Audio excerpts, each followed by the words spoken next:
man, big fella, GI mode, talking to people about getting a CDL, getting into the game, what it is you need to know. The trucking industry is what? $1 trillion industry.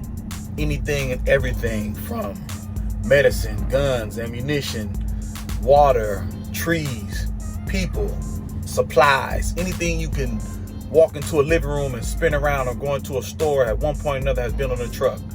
Whether it's equipment, asphalt, heavy machinery, farm equipment, it's not one thing you can name that has not been on the truck at one point in time. When it come off the plane, when it come off the train, when it come off the ship, it come to us. And depending on what sector of the industry you want to go into, if it's car hauling, if it's reefer, if it's flatbed, if it's dry van, if it's, special transport, any and every avenue you can benefit from. I tell people, when you get into this game, go learn the skill first. The money has always been there in one shape or form or another. When you get out there and you start trucking, you get on the road, you talk to these different drivers, you're going to hear different experiences, different things. Some people say, they're not making money, it's not working for them. And then at the other side of the spectrum, you hear people saying it's the best thing that ever happened to them in their whole life. I done met celebrities doing this. I done made $30,000, $40,000 a month doing this. I done won, I done lost. But overall, the trucking industry changed my life in so many ways. I've helped friends who used to make $12 an hour, now they're making $90,000 a year. I had people that, came out of the prison system or didn't have the best education, were able to jump into the industry and make a life for themselves, take care of their family. So depending on what you do and how you do it, this thing can take care of you. My personal experience, I started off flatbed, and then I went into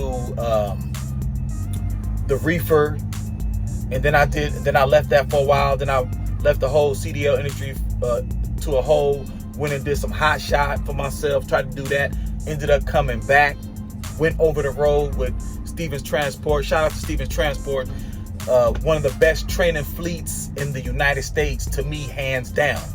They really teach you how to drive. I don't know about these other schools where they just, they put you in a pickup truck with a fifth wheel in the back, have you spin some circles and say, here go your CDL. Like, no, they really train you. There were phases. They taught you how to go down mountains with no jake brake. They had you partner up with another student to test your skills out on the road that they taught you. The fundamentals are so important when getting into this game, because you see so many times a lot of these cats getting out here on the road, they do not know how to operate a truck, what it takes to get out here, be safe, protect the rest of the motoring public, and then get back home to your family. Pray you don't hurt nobody's child and nobody hurts yours, because these are big, heavy vehicles. They do not stop on a dime, despite what all these people in these cars think. They want to cut us off and think, oh, we just about to stop right there on a dime like we're in a Toyota pickup truck. Nah, it don't work like that.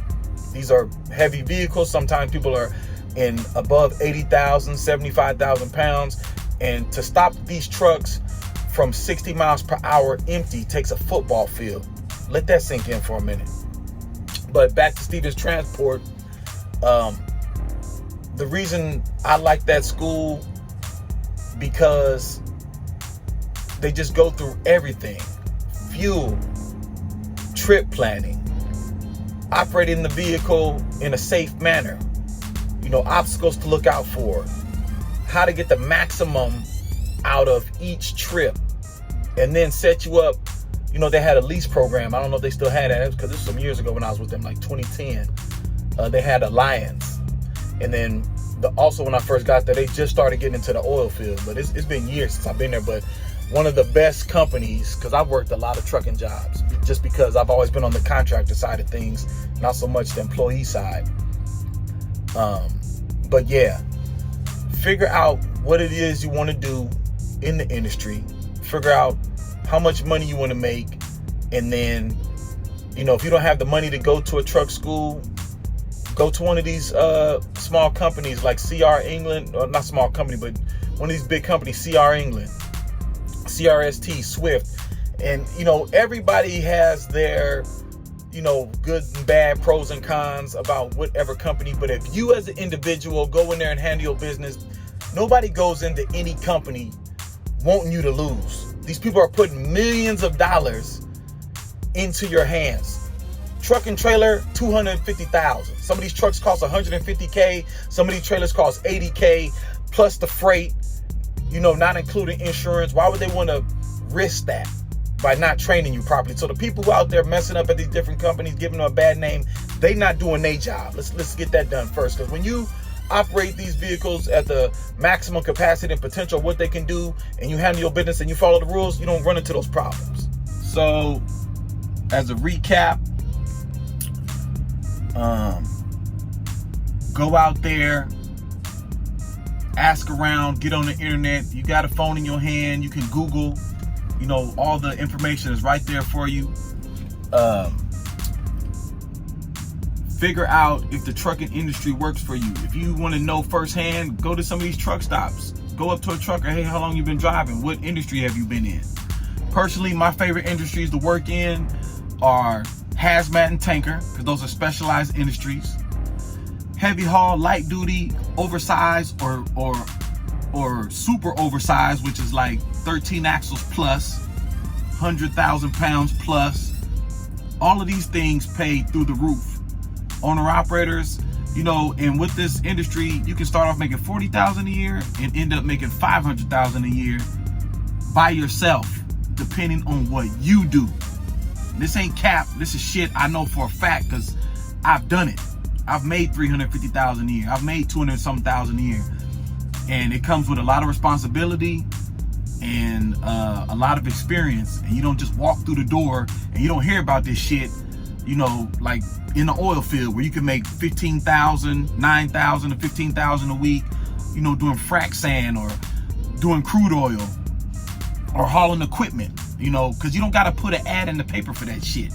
Otherwise, you got 100,000 people who are not qualified and wasting people's time trying to get money that they're not qualified for. Who the fuck gonna pay you that kind of money to teach you how to do that job? It don't work like that. Go out there, earn your stripes like everybody else, get that experience, be true to your craft, have some pride, get out there, study, learn, and get to that bag. GI mode, generate that income. You understand me? Shout out to Stevens Transport, Prime, CR England, Swift, all the other companies out there just, trying to teach people how to get into this industry, and it's gonna be here for a long time. They're not gonna have a computer to do that. Tesla cars and all that, electric and all that shit, cool. But at the end of the day, nobody can do this like we can. No robots, no, automated machine, or, they'll never, not in our lifetime, not for the next 20 years. There's too many variables to consider. There's too many liabilities and risk involved to just have somebody sitting in this thing, unless they got a line carved out specifically for a one-way route or a closed road or something. It's just, people will lose all of their money. So let's do a recap. If you're trying to get your CDL, go to a truck school. They'll put you in a truck. A lot of them will cover your tuition, and if you stay with them for a contractual set amount of time or obligation for a year, 6 months, whatever it is, boom, you got your CDL that way. If you live in the city of any state, see what kind of resources are there that can help people that are underprivileged or don't have the money or tuition that'll pay for it that way. Or you work in a part-time job or something, and you go to a lot of these schools locally, find out if you can do any payment plans. And then before you even sign up with any one of those schools, see what kind of equipment they're running. Go down there and look and see if they got some BS or they're the real deal.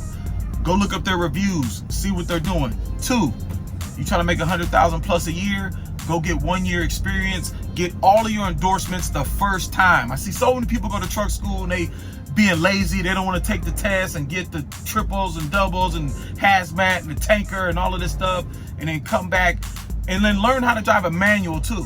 I know they make a lot of automatics, but learn how to drive a manual, because you might lose a big opportunity that can change your life. But guess what? You can't drive, so they gave it to him over here and you lost out. So Maximize your potential by filling up all the boxes, checking all the boxes for the criteria needed to do that job. And then go out and talk to veterans who'll talk to you. Some old drivers are grumpy, they don't want to talk to you. Some will give you all the game and help you miss a lot of the pitfalls and barriers that might have hindered them to getting to where they are. You know, they say, you know, I fell on my face, so you don't have to. So try to, you know, skip some of those hardships or learn them the hard way. That's on you, to help further your career. Second, be safe. That should be number one, but be safe. And any other questions or comments, man, leave them in the box below. I've been in so much of this game, bro. I probably did everything out there except the stuff I didn't want to do. Like, I don't do any jobs where you got to drive 2 trucks. This truck and a hand truck. You know what I mean? If you got your choice, save your back, because you can't do that forever. But hey, teach their own. I'm GI Mode, and I'm out. Holla back. Peace.